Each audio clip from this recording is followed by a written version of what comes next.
পরিষ্কার বলতে চাই, বিভিন্ন ক্যাম্পাসে বিভিন্নভাবে শিক্ষকদেরকে লাঞ্ছনা করা হচ্ছে, তাদের বাড়ির সামনে ককটেল ফাটানো হচ্ছে, তাদেরকে রাস্তায় পুলিশ লাঞ্ছনা করছে। এই ভয়ঙ্কর জায়গা থেকে বিশ্ববিদ্যালয়গুলোর প্রশাসনকে অনুরোধ করব সরে আসতে, তা না হলে আপনাদেরকেই সরে যেতে হবে। আপনারা যে ন্যাক্কারজনক ভূমিকা পালন করেছেন, সেই ভূমিকার জন্য আপনাদেরকে ক্ষমা চাইতে হবে, আপনাদেরকে সরে যেতে হবে। আমরা করি আমাদের শিক্ষার্থীরা আমাদের সন্তান, সেই শিক্ষার্থীদের রক্ত সামনে রেখে আমরা আর কোনোভাবেই এই দাবি থেকে পিছু হটব না।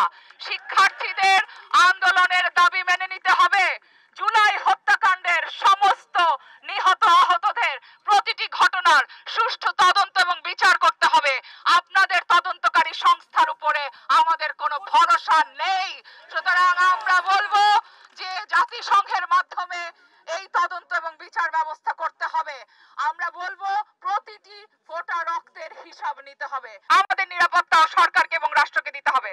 এবং আমাদের আজকে আমরা শিক্ষার্থীদের দাবির সাথে মিলে আমরা আজকে শহীদ মিনারে শহীদদের জন্য আমরা পুষ্পস্তবক অর্পণ করব।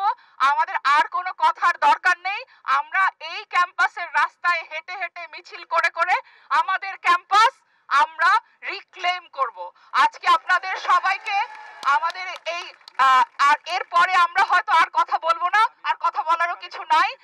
এবং এখানে আরো বলে দেয়া ভালো যে আগামীকালকেও অনেকগুলো কর্মসূচি আছে। তার মধ্যে প্রধান কর্মসূচিটি হচ্ছে বিকাল 3টায় প্রেস ক্লাব থেকে একটি দ্রোহ যাত্রা শহীদ মিনারে আসবে।